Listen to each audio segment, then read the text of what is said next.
나오고 있습니다. 국민의힘 당내 싸움에 대해서 오늘 아침 조간 신문들도 일제히 비판조로 기사를 좀 썼던데요. 한번 보여드리겠습니다. 사설들을 모아봤습니다. 일단 먼저 국민일보 사설을 보면 쇄신보다 당권과 또 공천권 다툼이 우선인 국민의힘이라고 아주 직접적으로 비판했죠.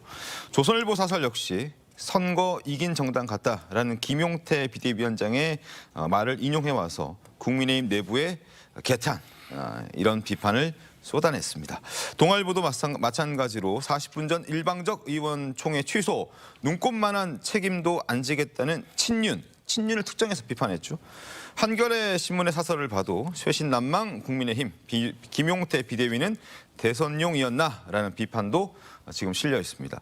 그리고 실제로 어제 오전에 서울 고법 앞에서 있었던 현장 의총에서도 이렇게 계파 싸움을 하고 있는 국민의힘을 향한 시민들의 항의도 있었습니다. 그 장면 잠깐 보겠습니다. 똑바로 있으니까 국민들 앞에 하잖아. 간사가 이름 좀. 그래서 국민의힘 정신 차리십시오. 그냥 가만히만 있지 마시고 이게 뭡니까?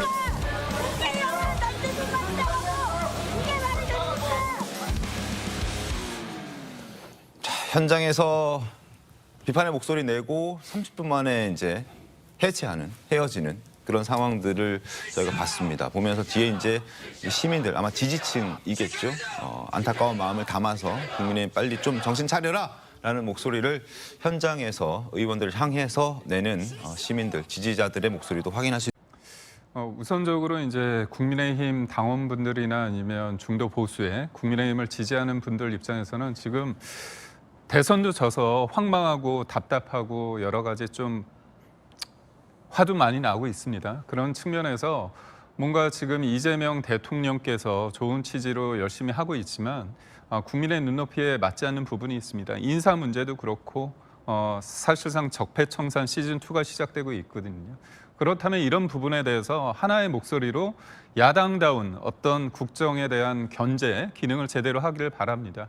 그런 일환의 차원으로 어제 오전에 이제 법원 앞에서 어떤 누구도 법 위에 군림할 수 없고 모든 국민은 법 앞에 평등하다 그런 기조로서 한 목소리를 했는데 권성동 원내대표 입장에서는 오전에 그런 얘기를 했는데 우리가 의총을 열게 되면 우리가 오전에 모았던 그런 목소리가 사실상 희석화되는 거 아니냐. 그렇다면 의총을 우리가 한두 번 한 게 아니고 여러 차례 했는데 서로 간에 반목만 있다. 그렇다면 16일 날 원내대표가 새롭게 뽑히지 않습니까? 그 원내대표에서 서로 간에 어떤 공통분모를 찾은 상황에서 거기에 어떤 리더십에 기반해서 하나의 목소리를 내고 거기에서 좀 더 치열하게 해보자에 대한 어떤 의도가 없지 않아 있을 것 같다는 생각은 듭니다. 다만 김용태 비대위원장이 말한 것처럼 같이 오전에 있었잖아요. 그렇다면 원내대표가 비대위원장한테 이런 의도가 있고 이런 우리가 아무리 의총에서 얘기했지만 결국은 언론에서 보도되는 것들은 파열음 아니냐. 그렇다면 이게 이재명 대통령 관련해서 정부에 대해서 우리가 견제하는 그런 것들이 조금 힘이 실리지 않는다. 그렇다면 이 부분에 있어서 우리가 좀 연기하자. 그런 얘기를 했다면 김용태 비대위원장도 서로 간의 의견총회에서 조율을 할 수 있을 텐데 그게 아니라 일방적으로 취소를 하지 않았습니까? 그런 부분에 있어서는 뭔가 김용태 비대위원장 입장에서는 나의 어떤 개혁안 관련해서 뭔가 힘을 얻는 과정에서 이거를 아예 차단시키기 위해서 그런 게 아닌가 그런 어떤 반발이 나올 수 있거든요. 근데 저는 사실 요즘에 드는 생각이 우리가 대선에서 졌는데 그거에 대한 책임론이 불거질 수 있습니다. 당연한데 그 책임론 다음에 너무 빨리 전당대회라는 얘기가 나왔습니다. 그러니까 전당대회를 한다는 건 결국은 당권, 그다음에 내년에 있을 공천권까지 염두한 선거공학적인 어떤 해석이 가능하거든요. 그러다 보니까 어떤 사람이 선의를 가지고 어떤 얘기를 하든지 간에 의혹의 시선을 거두지 않는다는 거죠. 그래서 저는 권성동 원내대표가 얘기하는 어떤 의도는 저는 잘 모르겠습니다. 하지만 지금은 약간의 냉각기도 필요하지 않을까 그런 생각을 합니다. 네, 김관섭 변호사님 어떻게 보십니까? 시간 끌기 하고 있는 거죠. 16일 원내대표 선거 있으니까 신윤 늘 중심으로 해서 원내대표 한 다음에 그다음에 김용태 비대위원장은 이달 30일이면 그만두는 거 아니에요? 그대로 가면 결과적으로 자기들이 이제 주도권을 잡겠다는 거예요. 이렇게 되면 김용태 비대위원장은 그냥 임기대로 끝난다. 그렇죠. 근데 최근에 이제 경향을 보면 김용태 비대위원장의 개혁 혁신안이 상당히 여론의 지지 많이 받고 있죠. 그래서 그 탄핵 반대 당론 무효랄지 당무감사랄지 이런 것들을 상당히 호의적으로 많은 사람들이 박수를 치고 있어요. 그대로 이제 전당대회 개최에 대해서도 당연히 전당대회 개최해야죠. 냉각기 갖는다고 해서 분열이 봉합이 됩니까? 일단 물과 불이고 기름이에요. 물과 기름이기 때문에 방법이 없고 그다음에 의총이요? 그러면 내부 분열 있고 싸움할 것 같으면 의총을 평생 안 열 겁니까? 그럼 의총 안 열어야죠. 그냥 국민의힘은 의총을 아예 없애버려요.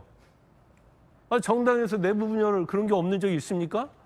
정말 잘못된 거죠. 그래서 지금 해산 정도의 수준으로 당을 어떻게 보면 해체 수준의 당을 리모델링 해야 한다는 얘기가 나오고 있는데 저러다 보면 제가 볼 때는 자의가 아니고 타의에 의해서 정당이 해산될 수 있는 그런 여지도 있어요. 일단 지금의 국민의힘이 이렇게 망하고 지리멸렬을 한 것은 윤 전 대통령하고 윤 대통령을 따르는 사람들의 책임이 크거든요. 결국 이렇게 완전 국민을 망가뜨린 장본인들이거든요. 그러면 사죄와 반성을 해야지. 개혁과 혁신에 대해서 계속 반대하면서 거기서 고춧가루 뿌리면서 뭔가 시간을 좀 벌어서 자기들의 책임 면하고 자기들 유지의 당을 이끌고 있다? 그건 폭 망하는 지름길이고요. 저렇게 해가지고 어떻게 국민의 지지를 받겠어요? 전당대 빨리 열어야죠. 의총이 아무리 내부 분열이 있다 하더라도 피 터지게 끝장 토론해야죠. 결론 내야죠. 내서 거기에서 전당대 열어서 당원이 선택한 사람이 당대표 돼서 개혁과 혁신을 해야지 12월까지 그대로 가면 비대위가 뭘 할 수 있어요? 비대위원장이 공천권 가지고 있습니까? 또 어디서 비대위원장 끌어올 거예요? 또 구워서 올 겁니까? 국민의힘은 비대위원장 전문당이에요? 그거 아니잖아요. 그러면 현실을 좀 파악을 해야 하는데 그런 걸 전혀 파악하지 못하고 뭔가 그 한 주먹도 안 되는 당권, 공천권 그걸 가지기 위해서 저렇게 시간 끌면서 국민의힘을 엉망으로 만드는 신윤 세력들하고 관련된 사람들은 저는 사죄하고 반성해야 한다 이렇게 봅니다.